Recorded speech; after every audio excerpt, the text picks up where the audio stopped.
Du coup, on va continuer avec la session sur les agents physiques en oncologie, avec de nouvelles opportunités thérapeutiques.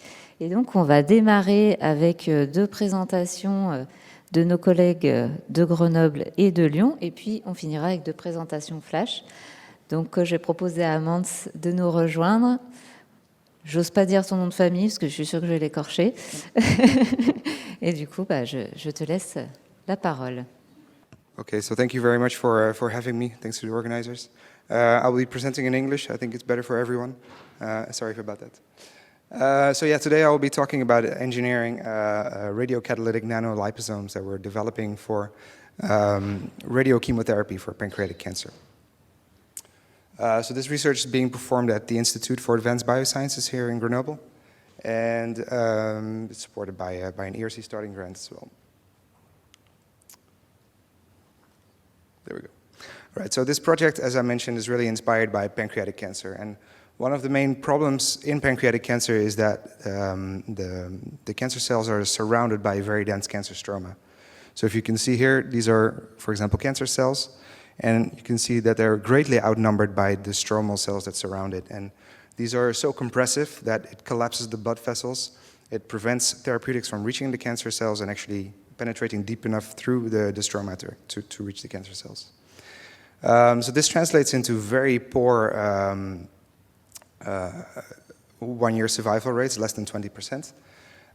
There's been no changes basically over the last 40 years in these survival rates. And yeah, as I mentioned, very chemo resistance due to this stroma. The treatment of choice, the best treatment available for these patients is FOLFIRINOX, which is a cocktail of different chemotherapeutics.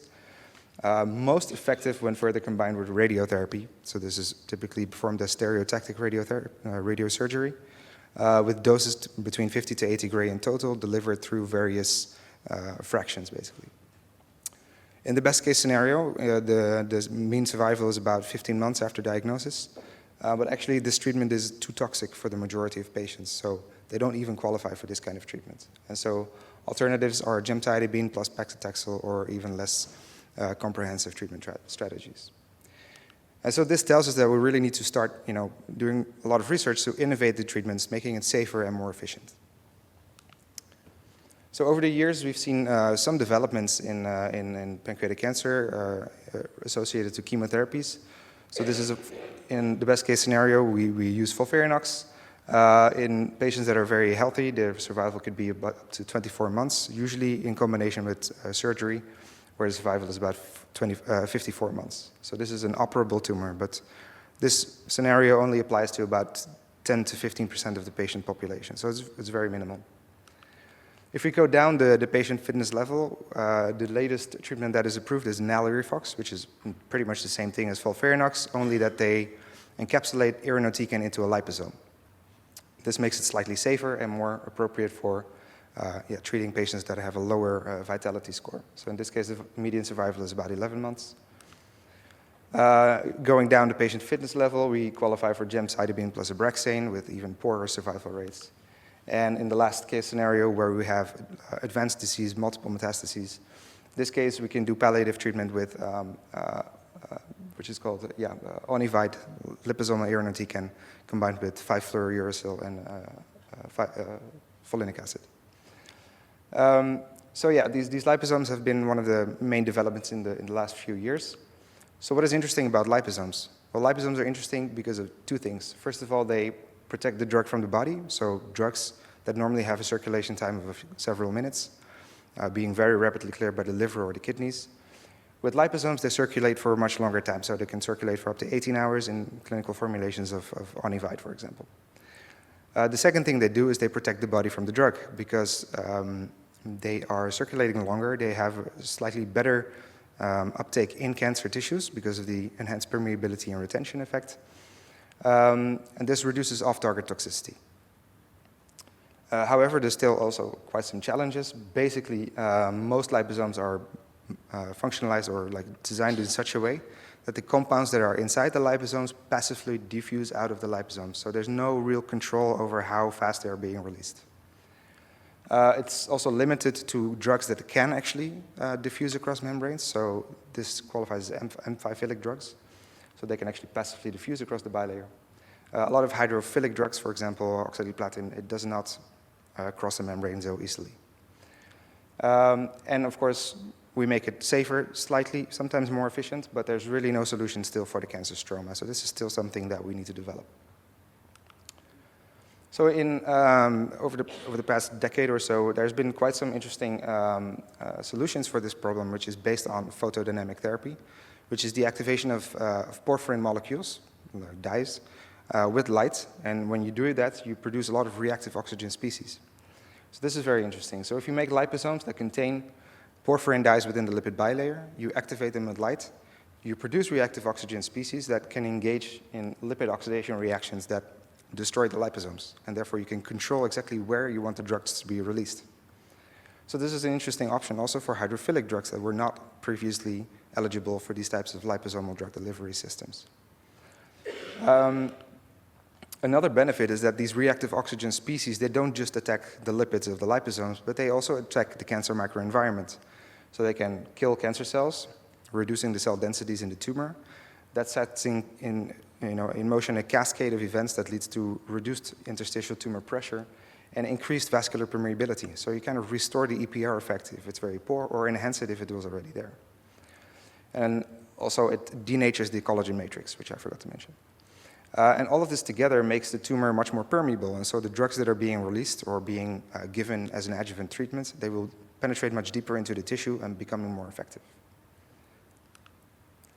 So the principle is, I explained a little bit to you already, so you can have a photosensitizer, such as benzoporphyrin derivative, reacting or being activated with light, doing like engaging in photochemical reactions to produce these reactive oxygen species.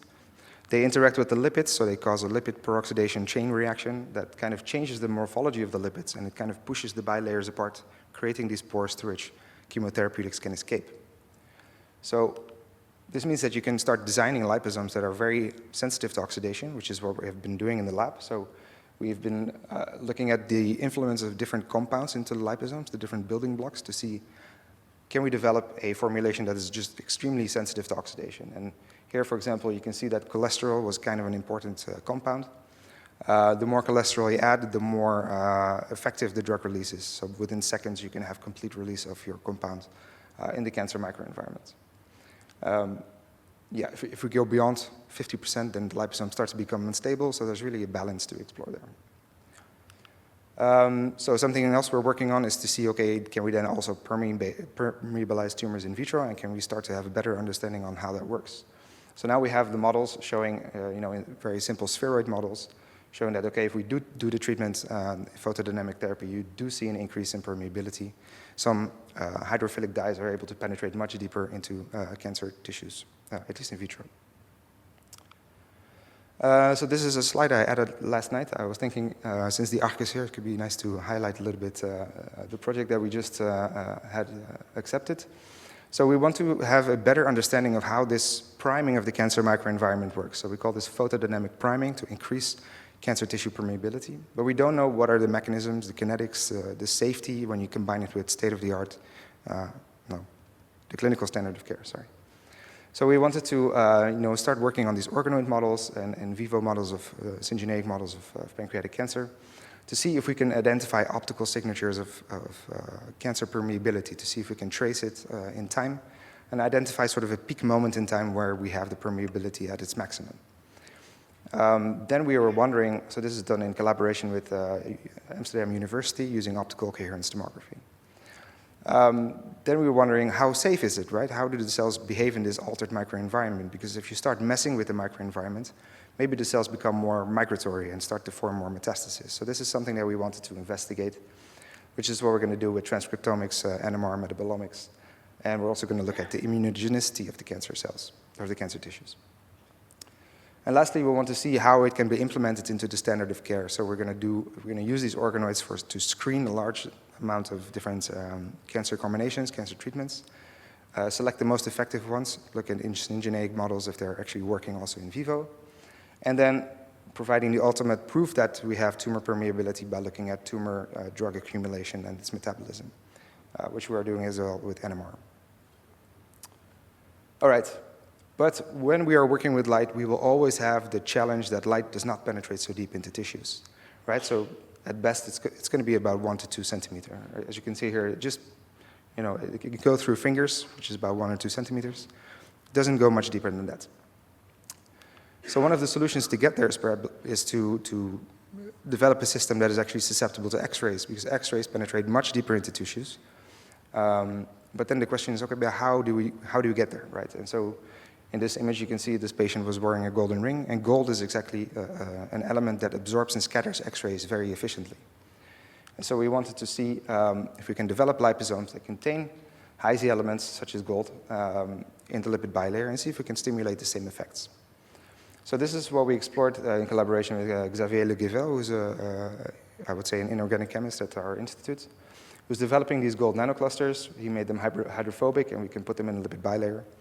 And when these particles interact with X-rays, high Z element interacts with X-rays, you get a lot of secondary electrons or secondary particles that are being produced, such as these Auger electrons, photoelectrons, that can aid in producing more reactive oxygen species, such as the result of water radiolysis.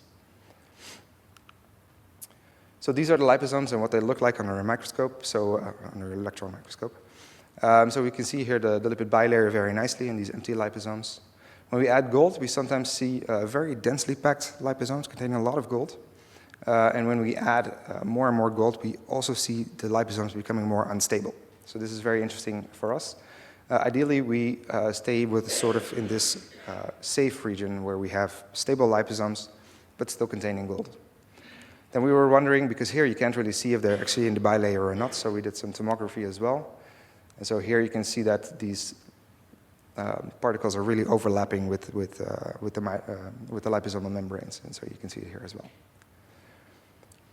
All right, so this was all very good. It was a good start. Then we were looking at ROS production under X-rays. So we had the opportunity to do experiments at the European synchrotron, just next door, where we can use monochromatic X-rays. So we can tune the X-ray energies to specific K-shell binding energies of specific atoms.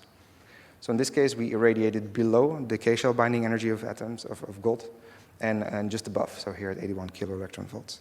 And so the interesting thing is when we look at ROS production, we see that there's a very significant increase in ROS production when we go beyond the K-shell electron binding energy. So this tells us that this is a photoelectric event that occurs, setting in motion a very strong Auger cascade that produces a lot of secondary electrons. Then we wanted to see if this ROS production could translate into drug release, so the answer is yes. Here we can see liposomes releasing up to 20% of its content in an X-ray dependent dose, in a dose-dependent manner. We also see that there's actually, when we introduce a photosensitizer in these liposomes, such as benzoporphyrin derivative, the compound I mentioned before, we have the most efficient outcomes. This is something we don't completely understand, but it's very interesting nonetheless. We next looked into if we could improve radiotherapy outcomes using these type of liposomes. So here we're using a lot of spheroids, which are pancreatic cancer spheroids, treated with radiation therapy. So you can see that the radiation therapy itself doesn't particularly do a lot. In presence of the liposomes, you can see it reduces the size and induces the amount of necrosis in the tumors. So this is very interesting. We will then further combine it with chemotherapy. You can start to see that chemotherapy is very efficient at reducing the growth of the tumors, but not so much the viability. But when you combine the two treatments, you see that the tumors are very unhappy and they're dying a lot more. So this is a beneficial effect with oxaliplatin, which is very good news as well. Lastly, we were interested in seeing if we could improve the tumor permeability in vitro. So the answer is yes, but this is really a radiotherapeutic effect and not so much stimulated by the liposomes that we've made. So you can see here mostly in the tumor periphery, you start to see an increased uptake of a hydrophilic dye, which is a model compound that we're using. So no enhancement by the liposomes that we've made. So now we wanted to see if we could, see if this has some in vivo applications, so in animals. So we've made these liposomes containing both gold nanoparticles as well as the porphyrins. But we know that porphyrins, this is well known in the literature, they don't stay inside the liposomes. So if you are incubating these liposomes in presence of serum, the compound comes out, so it will transfer to serum lipoproteins. And that's also what we see here, so in presence of FBS. you can see the compound, about 50% is coming out within 4 hours. So this is why, in collaboration with my friend Georges over at Dallas University, University of Texas, sorry. He developed this lipid conjugate, porphyrin lipid conjugate, which actually stays anchored within the lipid bilayer of liposomes. So what we see here is the biodistribution. You can see that you mostly have accumulation in the spleen very rapidly, but over time you have accumulation in the tumor as well. So basically tumor accumulation is observed after 5 hours post-injection, and it stays there for at least 24 hours. We didn't test longer, but it stays in the tumor, which is very nice. And you can see it's quite tumor specific. Then we were wondering if the gold particles have, we don't know what the behaviors of gold nanoparticles in these liposomes. Do they also transfer to lipoproteins, or do they stay in the liposomes? So this is why we first looked at the pharmacokinetics, looking at the blood plasma levels. We have a half-life of almost 2 hours when we look at the fluorescence of this compound, the lipid anchored compound. And the gold nanoparticles do exactly the same thing. So it's almost the same half-life that we have here. So this tells us that, okay, maybe it's going to stay in. It's looking promising. Then we looked also at tumor accumulation. So we took out the organs, we imaged them, and we quantified the signals. So we can see here, again, this is the tumor accumulation. So after 24 hours, it's being cleared from the rest of the body, but it's staying inside the tumor. And this is actually quite a good result. It may not look like much, but it's actually quite good. For the gold nanoparticles, we see actually a different type of profile. So actually, it doesn't accumulate in the tumor very early, but then after 24 hours, we suddenly see an increase. And it's kind of surprising that this is not exactly the same thing. So we were wondering if this is a sensitivity issue of the near-infrared imaging that we were doing. It doesn't turn out to be the case. We also did ICP-MS on these tumors, and we can see exactly, so this is elemental analysis, so we can see exactly the exact same pattern here in that graph. So we have, basically the most important thing we want to conclude here is that it's a different biodistribution profile for this lipid anchored compound and for the gold nanoparticles. So we don't know, it looks like they're going their separate ways, but they're reaching the tumor nonetheless. So probably there's maybe an interaction with serum lipoproteins which can cause the gold particles to leak out and be transferred. Oh, sorry. So now we're going to the end of this presentation. So we've done most of the work today that I presented to you at the European Synchrotron, which are monochromatic X-rays. So from a clinical perspective, not so relevant. Nobody uses monochromatic X-rays. So we tested also a broad spectrum radiation setup that we now have in the lab, which is called the SARP, for those who are familiar with it. So this is a broad spectrum polychromatic X-ray source. We can see there's a very substantial loss in efficiency, and so now we need to go back to the laboratory and make liposomes that are, have much more efficiency. So this can be done in two ways, right? Either we need to improve the susceptibility of lipids to the lipid formulation to reactive oxygen species, or we need to increase the amount of high Z elements that we put in the liposomes. And so this is what we're going to explore at the moment using with the collaboration with Pablo Del Pino at the University of Santiago de Compostela. And lastly, we're also engaging in translational studies where, hang on, let me see if this works.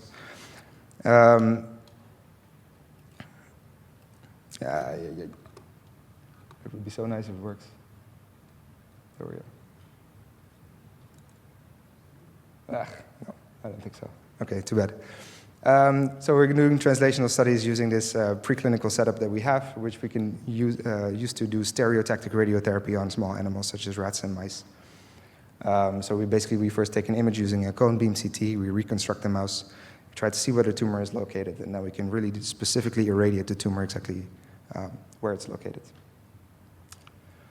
So take-home messages, liposomes are very promising approaches to reduce chemotherapy toxicity, really, to improve chemotherapy safety. For example, for liposomal doxorubicin, such as Doxil, we see that liposomes are able to reduce cardiac toxicity as well as intestinal toxicity, which is a very limiting factor for the free drug. So this is very promising. It's also very a versatile platform, so you can have different loading techniques to put chemotherapeutics inside the liposomes. For example, what we have in the lab right now is irinotecan, or a homemade version of Onivyde, But we are also working with oxaliplatin, gemcitabine, RNA therapeutics, as you saw from the presentation of Marianne yesterday. And this is very customizable, so we can really explore different treatments and different drugs inside the liposomes. As you mentioned, there's still a lot of challenges when it comes to overcoming the cancer stroma, so this is what we're developing. We're trying to engineer liposomes to overcome this limitation. We know that it works with light, but ideally we would like to go to other external stimuli which have a better translational value. And lastly, we should always be mindful of the in vivo behavior, because I don't know if you're familiar with the saying, what happens in Vegas stays in Vegas. It doesn't necessarily apply to liposomes. So what you put in the liposomes may not necessarily stay in the liposomes. So just, if you are interested in developing this, be mindful of that. And so with that, I'd like to thank you for your attention. Thank you also to the entire team, the Institute, the team of Jean-Luc Cole in particular, especially also the funding sources. And very lastly, just some very shameless self-promotion of a conference that's coming up, which is the Controlled Release Society France and Benelux local chapter meeting, which will be in Leiden this year. We'll specifically focus on drug delivery, vaccine and gene therapies. Thank you for your attention. Merci beaucoup. Est-ce que nous avons des questions dans l'Assemblée?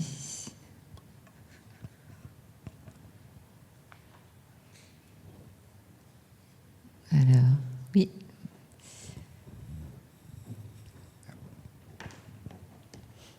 Thank you, Mens, for your beautiful talk, as always. I'm wondering about, did you investigate hypoxia? Because hypoxia is super important for radiotherapy and also for PDT. Yeah, we did not, no. We know that if we improve, the vascular permeability, we're probably also going to restore hypoxia, normoxia. So we're going to, as I mentioned, we don't know exactly what are the mechanisms and why the tumors are becoming so much more sensitive to chemotherapy after photodynamic therapy and hopefully also after radiotherapy. But I suspect that hypoxia is definitely one of those, alleviating hypoxia is definitely one of those mechanisms. So this is something we want to actually investigate using optical coherence tomography. We can look at tissue oxygenation, or at least the blood flow restoration, and then with photoacoustic imaging we may be also able to see oxygen consumption. And, Est-ce qu'il y a d'autres questions? On peut poser des questions en français ou pas? Oui, ça marche aussi. S'il y en a qui ont une question en français, c'est possible aussi. En plus, j'ai vu plein de posters sur ce sujet-là. Non. Bon, merci, on va passer à la suite. Merci beaucoup pour la présentation. Du coup, on va passer donc à une autre façon de s'intéresser au pancréas avec David Melodima du Lapto à Lyon. Et donc, je te laisse prendre le micro.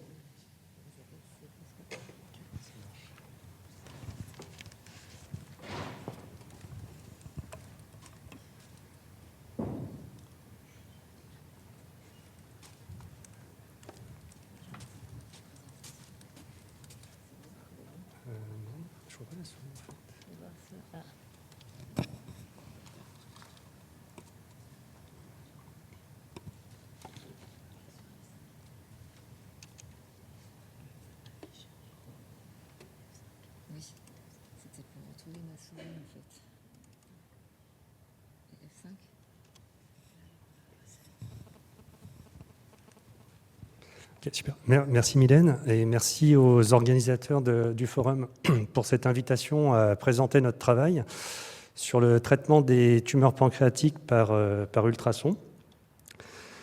C'est un travail qui est mené en collaboration entre le Lapto, c'est un laboratoire lyonnais qui est spécialisé dans les ultrasons thérapeutiques, le Centre Léon Bérard, qui est un centre régional de lutte contre le cancer à Lyon, et la société EDAP-TMS, qui est spécialisée dans le développement et la fabrication de dispositifs médicaux ultrasonores.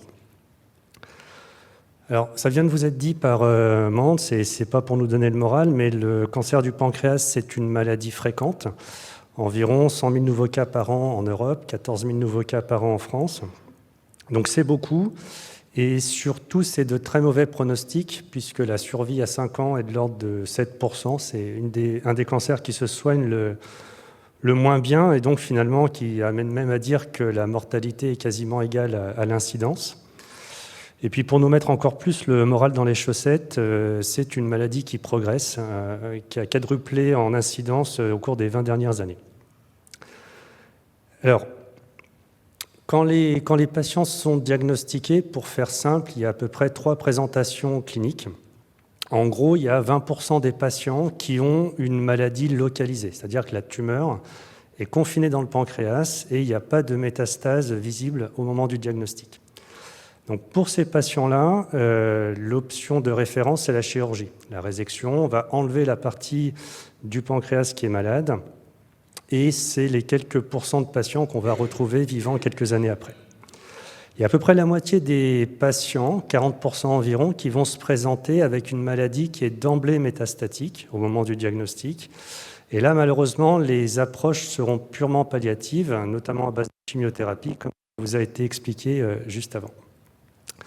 Et puis, il y a un dernier groupe de patients, qui représente encore une fois à peu près la moitié de la population, enfin 40%, qui sont dits localement avancés.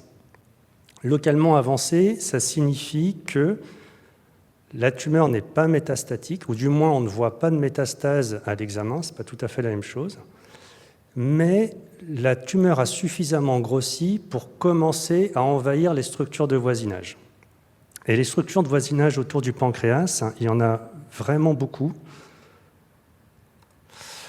notamment des vaisseaux mésentériques, et lorsque la tumeur va venir envahir ces vaisseaux, eh bien, le patient n'est plus résécable. C'est pas possible aujourd'hui de venir réséquer cette tumeur lorsqu'elle a envahi ces vaisseaux qui sont des vaisseaux vitaux. Alors c'est assez frustrant puisque sur une maladie locale, on pourrait intervenir à visée curative sur ces patients, mais on ne peut pas en raison de l'envahissement vasculaire. Et pour les mêmes raisons qui vous ont été expliquées, c'est des tumeurs qui sont très peu radiosensibles, qui sont très peu chimiosensibles, et donc finalement c'est une grande frustration d'avoir à peu près la moitié des patients à qui on ne peut pas proposer quelque chose alors que la maladie est encore considérée comme locale. Et c'est pour ces raisons-là qu'on s'est intéressé à l'application des ultrasons sur cette catégorie de patients. Alors les ultrasons, c'est quoi? Les ultrasons, c'est une onde mécanique. Alors pourquoi je vous dis ça? Ça a une importance dans le traitement. Une onde mécanique, physiquement, c'est exactement la même onde que je suis en train de produire en vous parlant. C'est-à-dire qu'en vous parlant, je fais vibrer l'air qui est entre nous.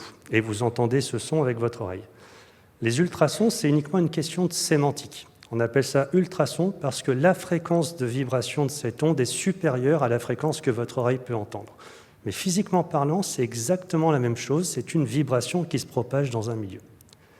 Et quand on envoie ces ultrasons dans le corps humain, eh bien le corps humain est un milieu visqueux. Et si vous faites bouger quelque chose dans un milieu visqueux, eh bien, vous créez du frottement. Et quand quelque chose frotte, eh bien, ça crée de l'échauffement. Et on va pouvoir de cette façon augmenter la température des tissus biologiques sous l'effet de la vibration produite avec les ultrasons. Alors évidemment, ce qu'il faut quand on fait ça, c'est produire l'échauffement au bon endroit, parce que sinon on va chauffer de partout. Et donc pour cette raison-là, on va focaliser l'onde ultrasonore au moyen d'une lentille. Et donc cette lentille va venir concentrer l'énergie en une zone à distance de l'émetteur, ce qui va permettre d'être sélectif sur la partie que l'on veut traiter.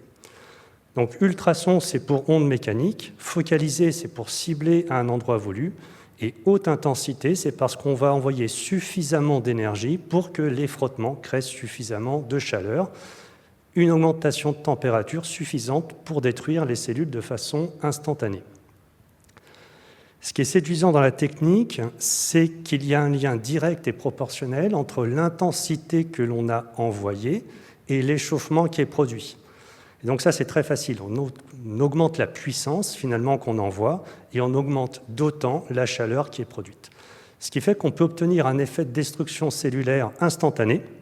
C'est très facile de porter la température des tissus à plus de 80 degrés en 1 seconde.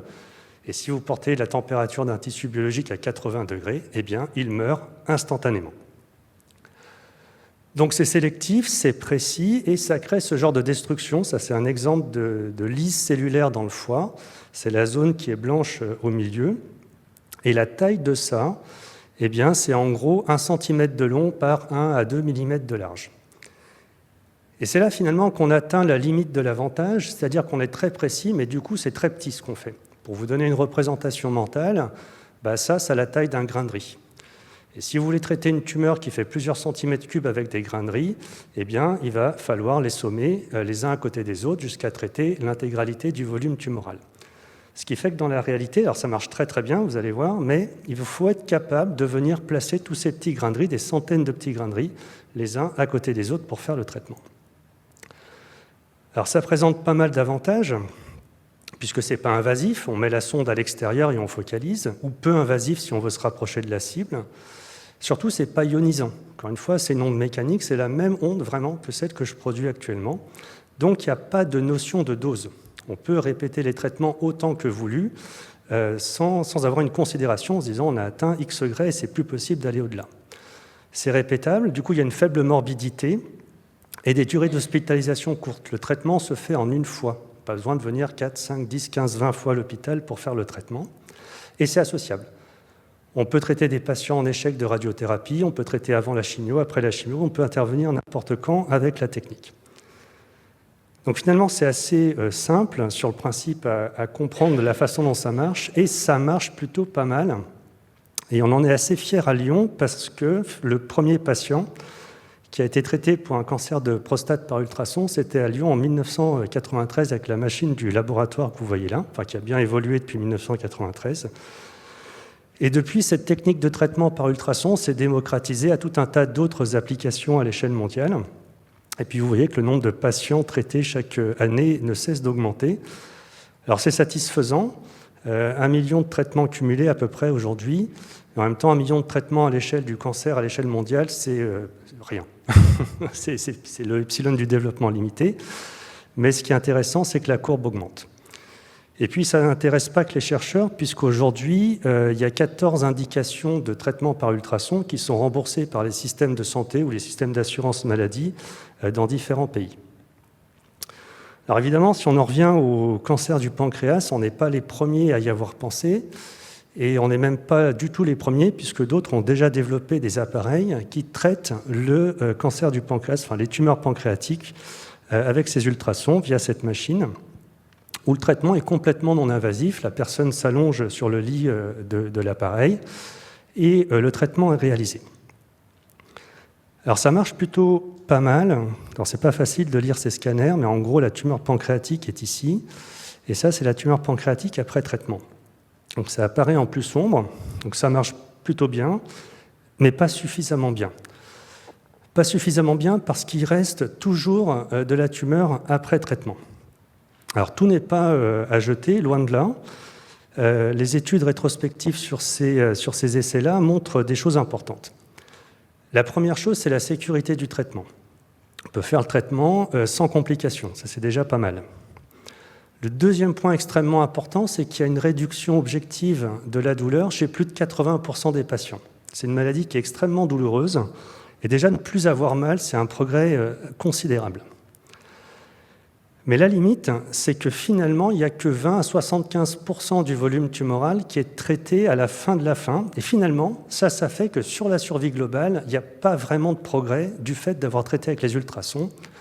Et ça se comprend bien, si vous n'éliminez pas toute la tumeur, il y a peu de chances que vous augmentiez significativement la durée de vie.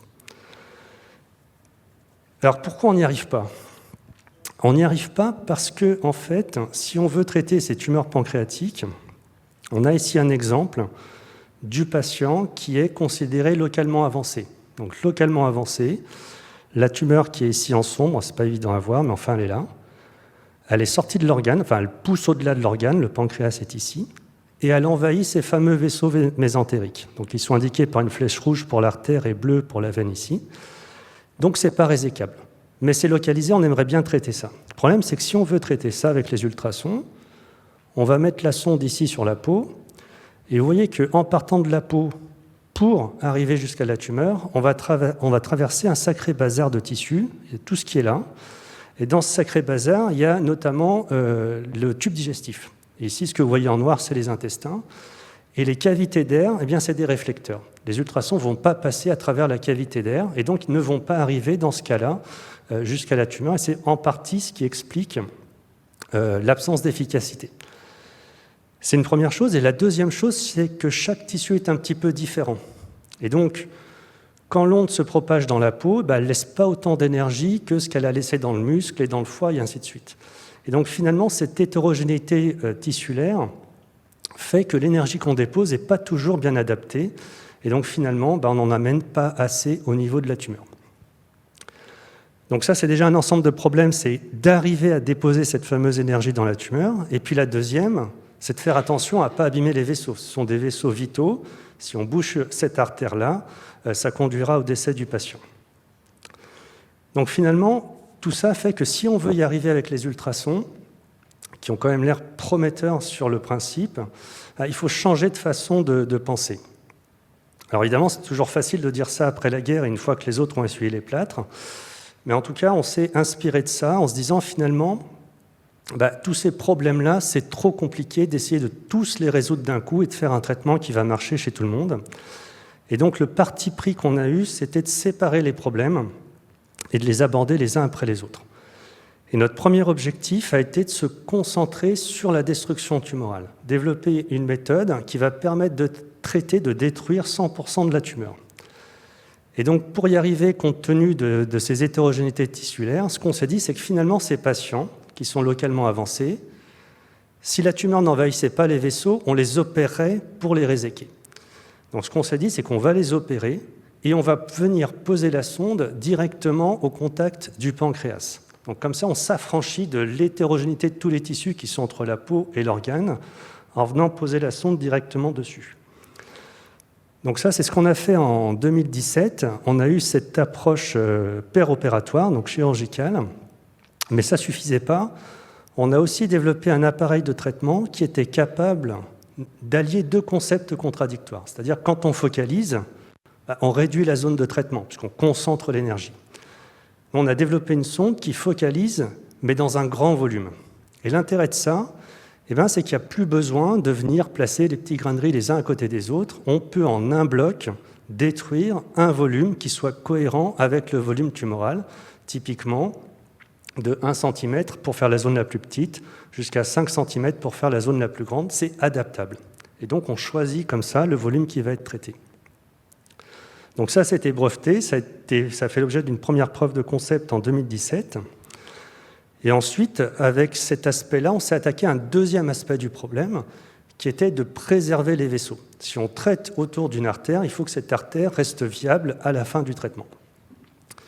Et donc, pour faire ça, on a développé en 2021 un autre procédé qu'on a breveté qui permet de suivre en temps réel le flux sanguin à l'intérieur de l'artère et de s'assurer que celle-ci reste viable.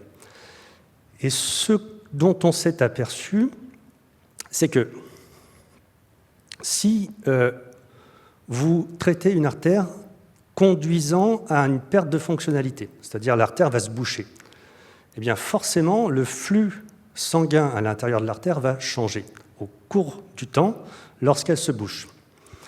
Et donc du coup, ce qu'on a observé, c'est que les différences de signal Doppler étaient un indicateur, mais surtout la vitesse avec laquelle ce signal changeait était indicateur de la survenue ou pas d'une occlusion. Et donc ça nous a fourni un outil de sécurité qui permet d'éviter une quelconque agression de l'artère durant les traitements, tout en pouvant réaliser le traitement de la tumeur. Et l'ensemble de ces deux résultats nous a permis de mettre en place l'année dernière un essai multicentrique de phase 1-2 pour évaluer la méthode. Donc cet essai comprend deux phases. La première sur 3 à 6 patients, avec comme objectif principal la sécurité du traitement. Donc on vise des tumeurs, ces fameuses tumeurs localement avancées, donc des patients sans métastase ou sans métastase visible, et le traitement est réalisé 1 mois post-chimiothérapie, puisque les patients sont opérés. C'est-à-dire qu'on arrive vraiment à la fin de la fin de la fin des choses qu'on peut proposer à la personne. Après chaque inclusion, on a un suivi à 1 mois, on a un comité de suivi qui se réunit 1 mois après l'inclusion pour nous autoriser ou pas à inclure le patient suivant. Et en cas de succès de cette phase 1, on entamera une phase 2 qui sera cette fois-ci multicentrique entre le centre Léon Bérard, le CHU de Clermont-Ferrand et le CHU de Saint-Étienne, pour une phase 2 sur 20 à 23 patients, avec cette fois-ci comme objectif principal une augmentation de la survie à 1 an chez au moins 60% des patients. Donc pour l'instant, on a inclus le premier patient de l'étude. Donc vous voyez ici une photographie de la sonde de traitement. Elle est équipée en son centre d'une sonde d'échographie qui va permettre de suivre en temps réel le traitement. Et cette image qui est produite, elle est alignée avec l'axe de traitement. Donc c'est-à-dire que le praticien voit ce qu'il traite en temps réel. Comme ça se passe durant une chirurgie, la sonde est stérilisée et recouverte d'une double enveloppe. Et puis, il y a un circuit d'eau qui vient devant la sonde. C'est comme l'échographie, il faut un couplage entre l'émetteur et le patient. Ça, c'est l'appareil qui va piloter la sonde et faire l'image au cours du traitement. Et le praticien, après avoir fait la laparotomie, eh bien, va venir placer la sonde directement sur l'organe et il va s'aider de l'image pour venir placer la sonde de sorte que sur l'image échographique, eh bien, il place la tumeur au centre de la cible. Alors, quand on n'est pas spécialiste de l'échographie, même quand on l'est, c'est vraiment difficile de voir quelque chose. La cible, c'est le truc rouge ici, c'est la zone qui va être détruite par le traitement. La tumeur, c'est la partie sombre ici, qui est donc au centre de la fameuse cible. Et puis les 3 zones noires qui sont là, ce sont les fameux vaisseaux à préserver. Et l'autre zone noire qui est là, c'est le canal de Wirsung du pancréas. J'attire juste votre attention sur un point, parce que ça sera facile de se repérer après. C'est le petit point blanc qui est là. Ce petit point blanc, c'est une calcification à l'intérieur de la tumeur. C'est juste un repère visuel qu'on retrouvera ensuite sur les images. Donc le chirurgien place la sonde au bon endroit. Et une fois qu'il a fait ça, il ne fait plus rien. Il se croise les bras. Et il attend que le traitement soit réalisé intégralement par la sonde, qui fait le travail et qui monitore en continu justement ce fameux flux vasculaire pour s'assurer qu'il n'y aura pas de danger pour les vaisseaux qui sont autour de la fameuse tumeur. Immédiatement après le traitement, on voit un changement. Alors là aussi, il faut avoir l'œil un peu aguerri sur l'image échographique. Donc la tumeur, c'est la zone sombre. Après le traitement, cette zone sombre est devenue claire. Et donc, cela permet de mesurer la zone qui a été effectivement traitée juste après l'intervention et de se dire « Ok, ça nous convient, on considère que la tumeur est détruite » ou au contraire, on considère que ce n'est pas suffisant et comme je vous l'ai dit, ce n'est pas ionisant, il n'y a aucune contre-indication à refaire un traitement si on considère qu'on n'a pas tout traité. Alors, cette patiente, aujourd'hui, elle est suivie 3 mois post-traitement. Donc, on a un petit peu d'imagerie scanner. On voit ici, c'est pas facile à voir, mais le pancréas est là. La tumeur, c'est ce qui est sombre ici. Le petit point blanc, c'est la calcification dont je vous ai parlé. Et les points en hypersignal blanc autour, c'est les fameux vaisseaux. Donc ça, c'est la tumeur 1 semaine avant le traitement. Et 1 semaine après, on voit la zone sombre ici, autour de la fameuse calcification qui est à l'intérieur de la tumeur, qui correspond à la zone que l'on a traitée. Et ce qu'on observe à 1 mois et 3 mois post-traitement, c'est 2 choses. La première chose, c'est qu'il n'y a pas de signe de récidive. On n'a pas de grossissement qui montrerait que la tumeur a repris son activité. Et la deuxième chose, c'est qu'au contraire, on voit un léger rétrécissement de cette zone traitée. Alors c'est subtil, mais c'est un peu plus petit. En fait, ça signifie que c'est en train de cicatriser. Et que du coup, la cicatrice, la fibrose qui est créée autour de la tumeur commence à se réduire parce que tout ça, c'est macrophagé. Alors ça, c'est un zoom pour essayer d'y voir un tout petit peu plus clair, mais c'est franchement pas évident. Donc ça, c'est la tumeur avant, ça, c'est la tumeur traitée post-IFU. Et là, les 2 images à 1 mois et 3 mois. C'est un tout petit peu plus évident sur l'IRM. C'est un tout petit peu plus évident de voir la zone traitée. C'est beaucoup moins évident de voir la tumeur. Donc ça, c'est la région d'intérêt. La tumeur est ici, vue un petit peu plus gros ici. Et la zone détruite, cette fois-ci, elle se voit très très bien. C'est la boule noire qui est exactement à l'endroit que l'on a ciblé. Donc on n'a pas beaucoup de recul, c'est le premier patient qui fait partie de cette étude, mais enfin néanmoins, c'est satisfaisant de se dire qu'on a bien démontré la faisabilité et la sécurité à J0, pas de faute d'asepsie, la facilité de ciblage, un traitement qui a été réalisé comme attendu, pas de complications majeures immédiates, et à 3 mois, une destruction complète et objective de la tumeur, un début de diminution du volume traité, dû à la cicatrisation, Pas de signe de récidive tumorale, pas de complications majeures et une patiente qui va bien, voire très bien, puisqu'elle se plaint de rien et qu'elle n'a pas de douleur particulière. Donc ça, c'est extrêmement satisfaisant. L'étude continue. Et nous, on continue aussi en s'attaquant cette fois-ci à la dernière partie du problème, qui va être de prendre en compte l'hétérogénéité tissulaire pour pouvoir faire la même chose, mais sans intervenir chirurgicalement, et donc en traitant depuis l'extérieur. Alors je vais m'arrêter là, mais c'est ce qui fait partie du programme preuve de concept qu'on a obtenu cette année, via le Cancéropôle, qu'on remercie à nouveau dans le cadre du programme Theraspec. Et on remercie évidemment les financeurs, la région Rhône-Alpes-Auvergne et la métropole du Grand Lyon. Et je vous remercie, vous, pour votre attention. Merci David. Et on a le temps de prendre une ou deux questions.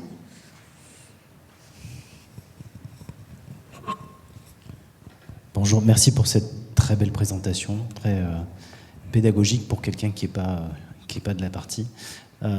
Est-ce que, au vu de vos résultats, donc vous allez continuer sur de nouveaux patients, bien entendu, il y a des indications pour d'autres cancers qui présentent ce type de profil avec des complications loco-régionales?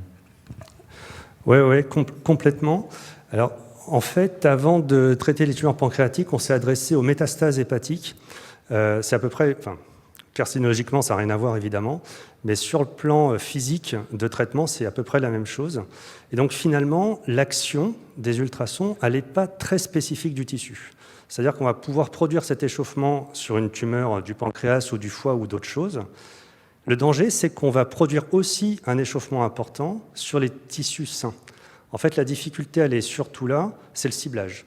C'est d'être capable de cibler correctement la zone qu'on veut traiter pour amener l'énergie dans cette région-là. Et si on faisait un petit parallèle en fait, avec la radiothérapie, ce qu'on ne sait pas forcément, c'est qu'historiquement, les ultrasons sont développés en même temps que les traitements par radiothérapie, dans les années 50 à peu près. Sauf que dans les années 50, il n'y avait pas d'imagerie médicale. Donc on savait traiter, mais on ne savait pas où on traitait. Donc du coup, ça n'avait aucun sens. Donc la technique est tombée en désuétude jusqu'au milieu des années 80, où l'échographie est apparue, les rayons X, etc., etc. Et donc finalement, il y a 50 ans de développement technologique d'écart entre la radiothérapie et les ultrasons. Mais sur le concept, finalement, c'est un agent physique qui vient détruire localement un tissu. Alors, pas de la même façon, la radiothérapie, ça casse les chaînes d'ADN. Nous, on chauffe avec cet avantage de pouvoir répéter les traitements et surtout de les faire en une fois. Et ce n'est pas très spécifique de la tumeur. Est-ce qu'il y a une autre question ?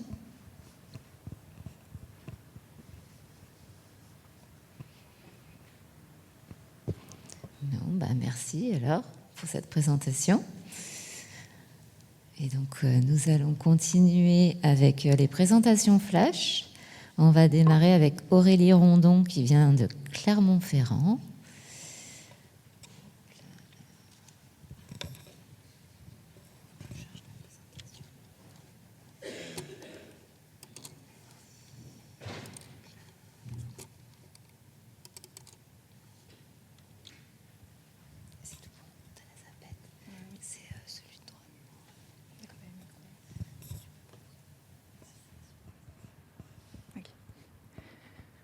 Bonjour et merci pour cette invitation.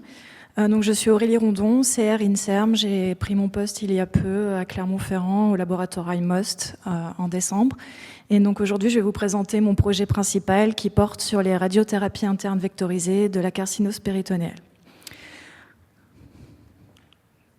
Alors la carcinose péritonéale, c'est un terme un petit peu générique qui regroupe la carcinose péritonéale d'origine, des tumeurs primaires du péritoine et les atteintes secondaires provenant de tumeurs gynécologiques, gastriques et autres. Dans tous les cas, on va dire le pronostic est relativement faible, il est inférieur à 10% sur 5 ans, avec une médiane de survie de l'ordre de 18 mois. Et c'est une pathologie qui est quand même relativement fréquente puisqu'elle touche plusieurs milliers de cas chaque année. Le traitement standard consiste à retirer les tumeurs par chirurgie et est souvent associé par l'action des chimiothérapies administrées en intrapéritonéal. et peut être complété par des immunothérapies. Alors ça pose deux problèmes.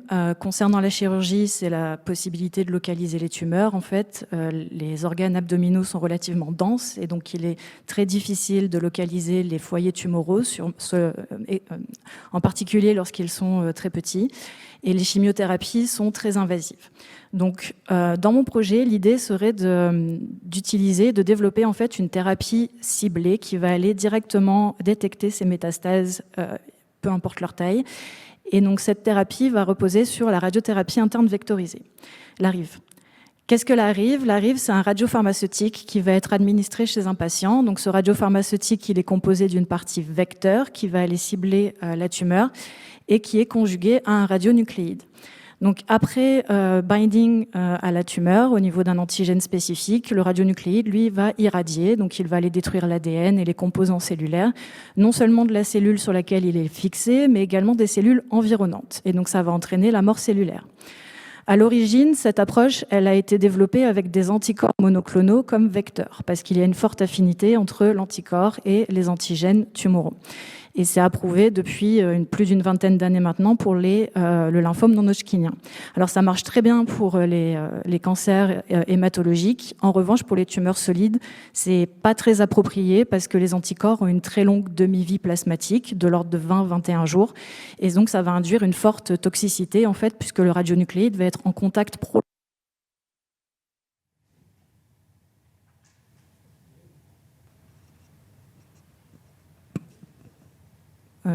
ok, très bien, merci.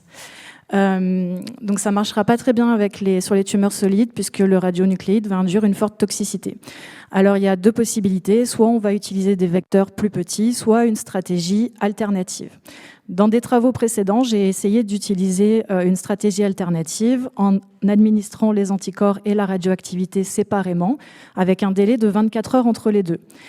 Et avec la possibilité pour les deux en fait, de venir se lier et former une liaison covalente directement in vivo.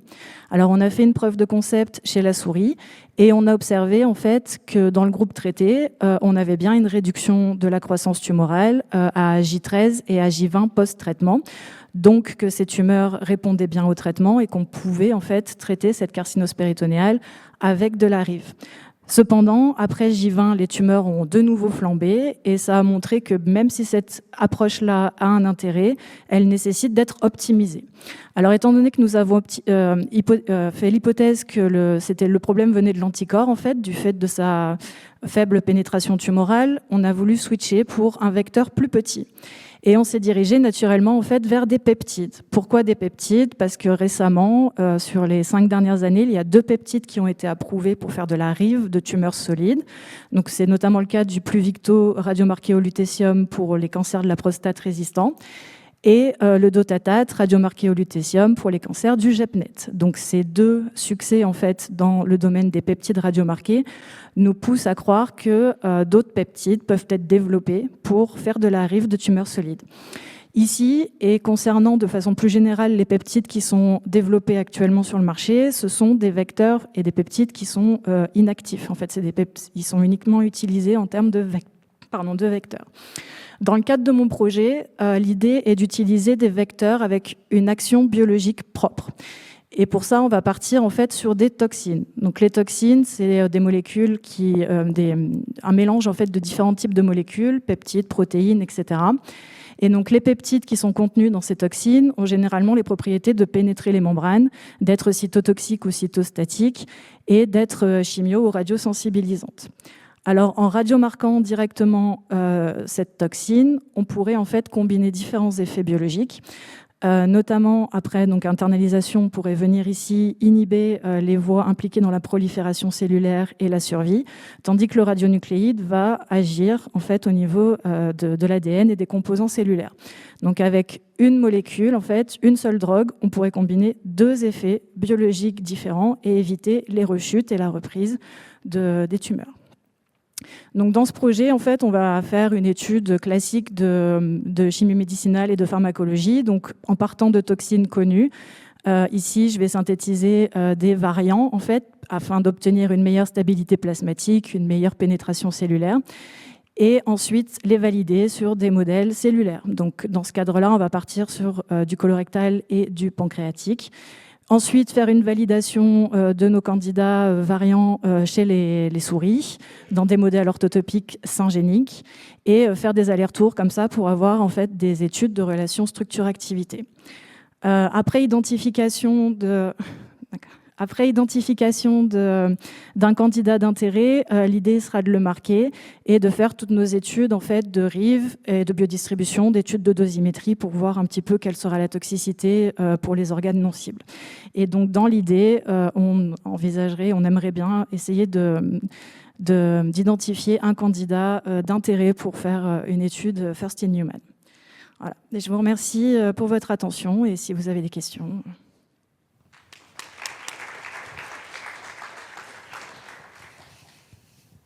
Il y a déjà des questions.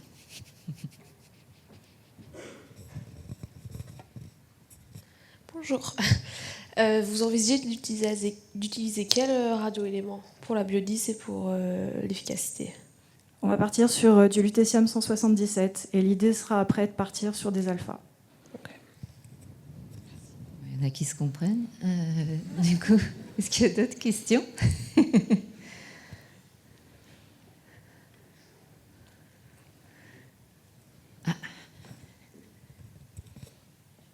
Et qu'est-ce qui a guidé le choix de la toxine? Parce qu'il y a quand même un grand répertoire, donc pourquoi cibler cette voie-là et pourquoi cette toxine? Donc pour le choix des toxines, en fait, ça vient j'ai fait une étude bibliographique sur quelles étaient potentiellement... en fait, je ne veux pas trop en dévoiler parce que c'est un projet qui est confidentiel, donc je ne peux pas vous dire quelles sont les toxines que j'ai sélectionnées. Mais en fait, il y a des études qui sont sorties ces dernières années sur certaines toxines qui ont des effets sur les cancers colorectaux et cancers ovariens, etc. Et du coup, je les ai sélectionnés en me disant, on va voir si... Enfin, les gens ont essayé de les conjuguer avec de la MMAE, par exemple, ou d'autres chimiothérapies, mais personne encore ne l'a fait avec du lutécium ou des radionucléides. Donc, je me suis dit que j'allais tester pour voir si ça fonctionne et si on peut avoir un effet. Est-ce qu'il y a encore une question? Non, c'est tout bon. Merci beaucoup. Du coup, on va continuer avec une deuxième présentation, enfin une seconde présentation flash, il n'y en aura pas d'autre après, qui sera faite par Céleste Pinard, qui nous vient du Centre Jean Perrin à Clermont-Ferrand.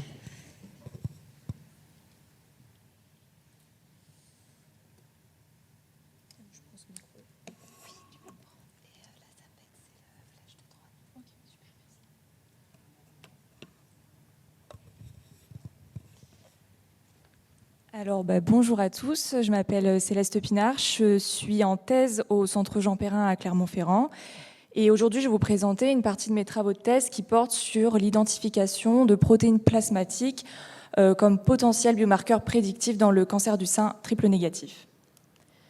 Alors pour contextualiser vraiment très rapidement l'étude Instigo, aujourd'hui dans le cancer du sein triple négatif, le plus fort facteur de pronostic c'est le taux de réponse complète pathologique, donc ce qu'on appelle la PCR, à la chimiothérapie néoadjuvante. Et donc on a une vraie nécessité en fait à pouvoir prédire ce taux de PCR, que ce soit dès le diagnostic de la patiente ou plutôt au début de sa chimiothérapie.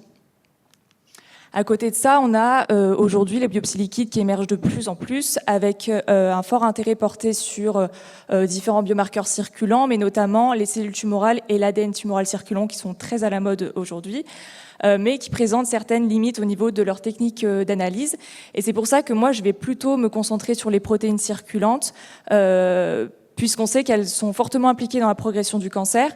Et en fait, elles vont nous apporter des informations vraiment précieuses au niveau du processus d'instigation, donc la préparation au site métastatique, mais également sur l'immunité systémique, qui est tout simplement le reflet de l'activation du système immunitaire de la patiente pour combattre le cancer. Donc on a réalisé une analyse intermédiaire sur 2 objectifs de l'étude Instigo.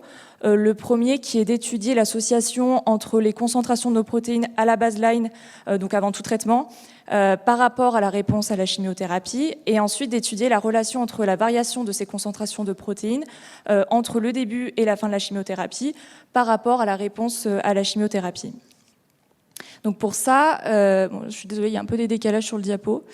On a recruté des patientes qui avaient un diagnostic de cancer du sein triple négatif qui était non métastatique. Et donc on a réalisé un prélèvement sanguin au diagnostic et à la chirurgie, donc avant et après la chimiothérapie néoadjuvante. Ensuite, pour définir leur réponse à la chimio, on considérait qu'une patiente était en réponse pathologique complète si elle ne présentait plus de cellules invasives au niveau de sa pièce opératoire. Ensuite, à partir de ces prélèvements sanguins, on a dosé un panel de 21 protéines d'intérêt qui regroupe différentes grandes familles de protéines qu'on a réalisées par dosage multiplex grâce à la technologie Luminex en collaboration avec le CHU de Clermont-Ferrand. Alors au niveau de notre population, l'analyse intermédiaire était uniquement sur les 30 premières patientes. On a dû exclure certaines patientes de l'analyse. Et on avait donc au moment de la chirurgie, post-chimiothérapie néoadjuvante, 24 patientes évaluables qu'on a ensuite divisées en 2 sous-groupes selon la réponse. On avait 13 patientes en réponse pathologique complète et 11 patientes qui ne l'étaient pas. Alors pour vous présenter quelques premiers résultats, on a pu observer au diagnostic qu'on avait une concentration plus élevée de 4 protéines chez les patientes non répondeuses. Donc il s'agit notamment de chimiokines telles que CCL5, CXL5, mais aussi de l'interleukine 8 et de taille 2. Ensuite, on s'est intéressé à analyser la dynamique de nos protéines.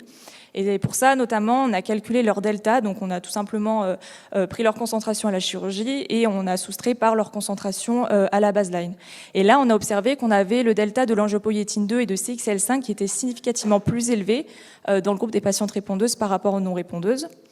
Donc si on regarde un peu plus en détail, on peut voir que le delta de l'angiopoïétine 2, il est positif dans les 2 groupes, donc on a la protéine qui va augmenter dans les 2 groupes, mais son augmentation est significativement plus marquée dans le groupe des patientes répondeuses, et ça pourrait notamment s'expliquer par une vasculogénèse active qui serait due au processus de cicatrisation post-chimiothérapie.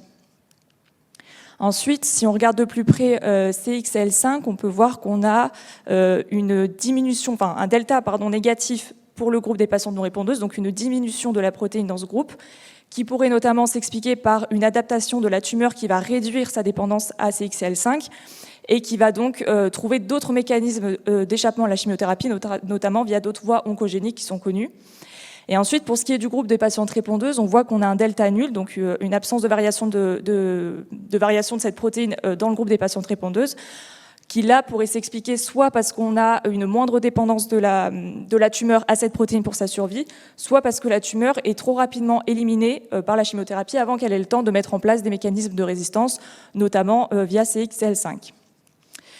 Ensuite, pour finir, on a pu également observer qu'on avait une augmentation de CD40 et de CX3CL1 au cours de la chimiothérapie chez les patientes répondeuses. Donc là, ces 2 protéines étaient significativement plus exprimées au moment de la chirurgie par rapport à leur valeur de base. Alors on sait que CD40 étant un co-stimulateur immunitaire, ça pourrait refléter la restauration immunitaire, notamment via l'activation de lymphocytes T cytotoxiques antitumorales. Et ensuite, pour ce qui est de CX3CL1, on sait que cette chimiokine, elle est fortement impliquée dans le recrutement de diverses cellules immunitaires et ça pourrait également refléter l'activation immunitaire induite par la chimiothérapie néoadjuvante. Alors pour conclure, il faut savoir que c'est un domaine qui est très peu exploré, dans le sens où on a quand même de plus en plus d'études qui s'intéressent aux protéines circulantes, mais encore peu dans le contexte qui est de prédire la réponse à la chimiothérapie, et encore moins dans le cancer du sein triple négatif. Donc nous, à ce stade de l'étude, on commence doucement à identifier que certaines protéines semblent être liées à la réponse à la chimiothérapie néoadjuvante, mais ça reste des résultats qui sont extrêmement préliminaires puisqu'on est sur une analyse intermédiaire et ça nécessite d'être validé sur la cohorte entière en fin d'étude qui sera de 90 patientes. En plus, sur cette cohorte entière, on aura également des patientes qui auront bénéficié du pembrolizumab, donc un anti-PD-1, en plus de la chimiothérapie néoadjuvante. Donc ça va être hyper intéressant aussi pour nous de pouvoir étudier l'association à la réponse à l'immunothérapie. Et l'objectif donc de cette étude sur du long terme, ça serait de tendre vers l'identification d'un panel de biomarqueurs prédictifs dont le but serait d'optimiser la prise en charge thérapeutique des patientes avec un cancer du sein triple négatif et in fine, on l'espère, pouvoir améliorer leur pronostic.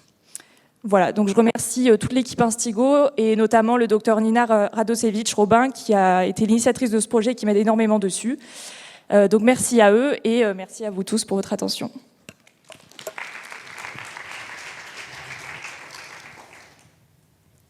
Alors, est-ce qu'on a une question dans les courageux qui sont encore là? Non, bah c'est que tout était clair. Ah, si.